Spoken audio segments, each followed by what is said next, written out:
3월 28일 87일차 365 대화를 위한 성경 통독 시간입니다. 오늘 읽으실 말씀은 사무엘하 13에서 15장이고 묵상하실 본문은 사무엘하 13장 1에서 14절입니다. 말씀의 개요입니다. 나단 선지자의 예언대로 범죄한 다윗의 가정에 칼이 떠나지 않습니다. 사무엘하 13장 1에서 14절은 다윗의 장남 암논이 이복누이 다말을 성폭행한 것을, 15에서 19절은 이후에 암논이 다말을 쫓아내어 다말이 치욕 때문에 울부짖는 것을 기록합니다. 20에서 22절은 오빠 압살롬의 집에 다윗이 처량하게 지내는, 그리고 다윗이 심히 노한 것. 23에서 29절은 복수할 기회를 잡은 압살롬이 암논을 죽이고 아버지를 두려워해서 도망친 것을 다루고 있습니다.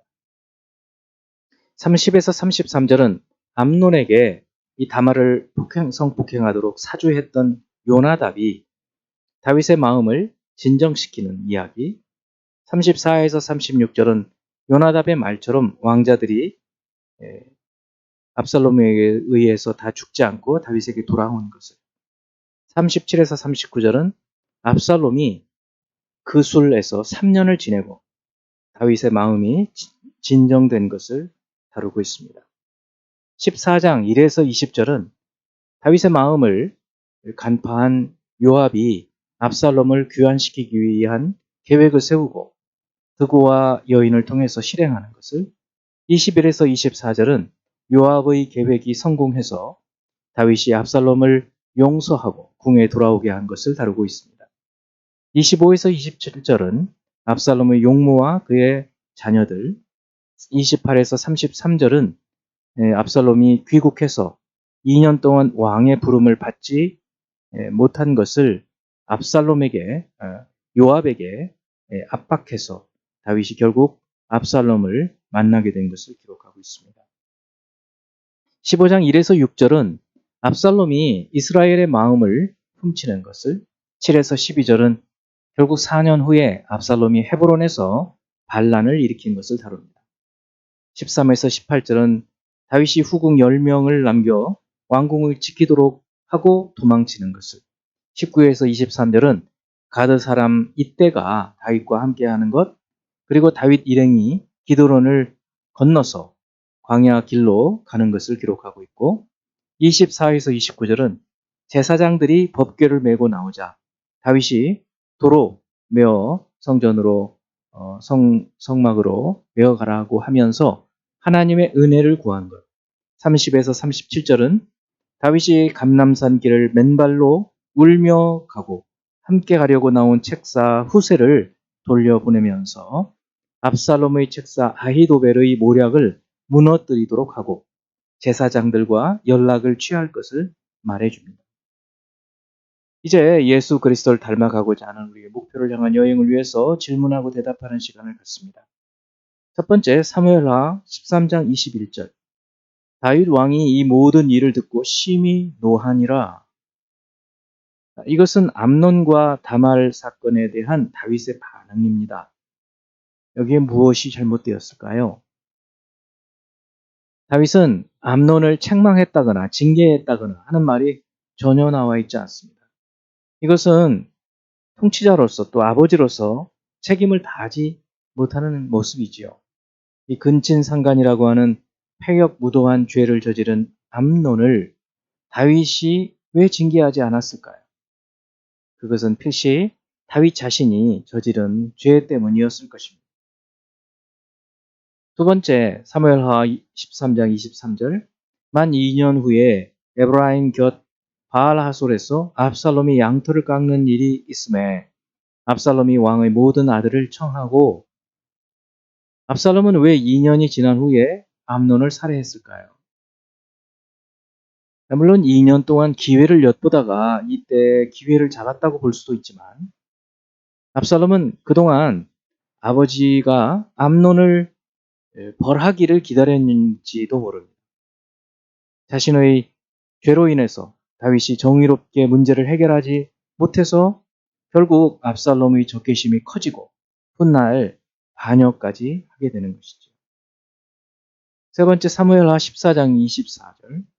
왕이 이르되 그를 그의 집으로 물러가게 하여 내 얼굴을 볼 수 없게 하라 하매 압살롬이 자기 집으로 돌아가고 왕의 얼굴을 보지 못하니라. 고국으로 돌아온 압살롬이 다윗에게서 기대한 것은 무엇이었을까요? 압살롬은 다윗이 자신을 불러 그가 형 암논을 죽인 것을 지적하고 책망하고 또 벌을 내리고 용서해 주기를 기대했을 것입니다. 어쩌면 그는 또 다윗을 이어 왕이 되고 싶은 마음이 있었을 것입니다. 그러나 다윗은 이 문제를 정면으로 해결하지 못하고 회피하고 지연시키고 있을 뿐입니다. 회개하게 하고 용서했다면 압살롬의 마음에 반역하려는 마음이 일어나지 않았을지도 모르죠. 죄의 문제는 정면으로 우리가 직면하고 돌파하고 회개하고 하나님께 용서를 받아야 할 줄로 압니다. 그렇지만 이 5년 동안 압살롬은 자신을 대면조차 하지 않는 다윗의 모습을 보면서 아버지가 왕이 정의롭지도 않고 공의롭지도 않고 사랑도 없다.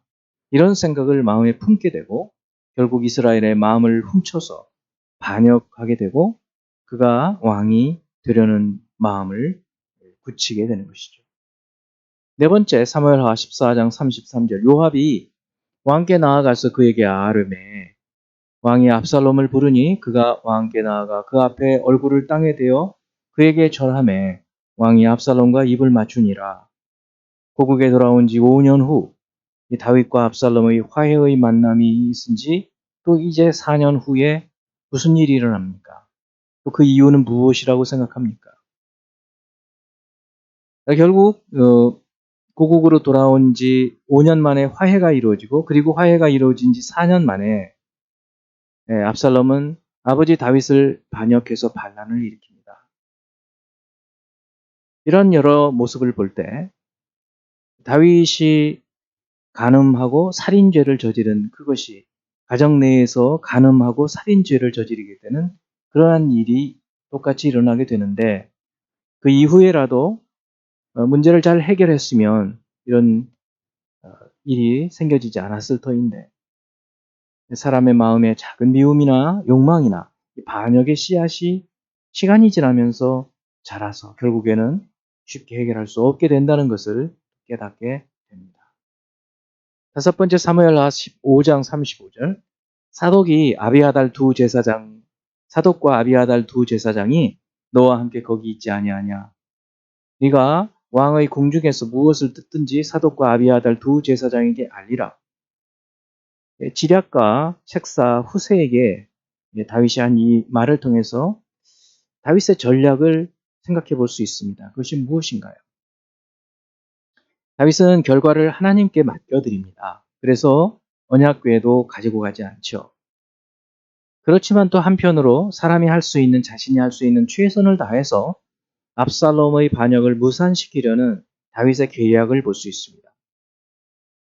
제사장이 한편이고 후세가 한편이어서 그들이 서로 만나서 압살롬의 전략을 알게 되고 그 계획이 무엇인지 알아서 대비책을 세우려는 것이죠. 하나님과 사람의 협력을 통해서 하나님의 일을 이룰 수 있음을 봅니다. 이제 한 구절의 말씀을 묵상하며 교훈으로 삼고 기도하는 시간을 갖습니다. 갈라디아서 6장 7절. 스스로 속이지 말라. 하나님은 업신여김을 받지 아니하시나니 사람이 무엇으로 심든지 그대로 거두리라. 참으로 하나님의 진리의 말씀이면서 두려운 말씀이기도 합니다. 오늘 지금 내가 무엇을 심고 있는지, 무슨 생각을 심고 있는지, 무슨 말을 하고, 무슨 책을 보고, 어떤 책을 보고, 어떤 영화를 보고 있는지, 우리가 심는 그것으로 결국 거두게 되는 것을 말씀합니다. 하나님을 속일 수 없다는 것이죠. 다윗이 간음과 살인으로 심어서 그대로 거두게 되는 그러한 모습을 보면서 오늘 우리가 무엇을 하고 있는지, 무엇을 심고 있는지, 내일 우리가 무엇을 거두게 될 것인지 그것을 생각해 보는 저와 여러분이 되기 바랍니다. 기도하겠습니다. 사랑하는 하나님 아버지, 하나님의 진리의 말씀 앞에 적나라하게 우리 자신을 노출하고 우리의 모습을 하나님께 회개하며 지낼 수 있는 시간이 되기 원합니다. 심은 대로 사람이 무엇으로 심든지 그대로 거두리라. 하나님은 업신여김을 받지 아니한다. 이 말씀을 기억하며 오늘 주야로 말씀을 묵상하고 성령으로 기도하는 저희가 되게 하여 주옵소서. 후에 주님께서 생명으로 거두게 될 줄로 믿습니다. 예수님 이름으로 기도합니다. 아멘.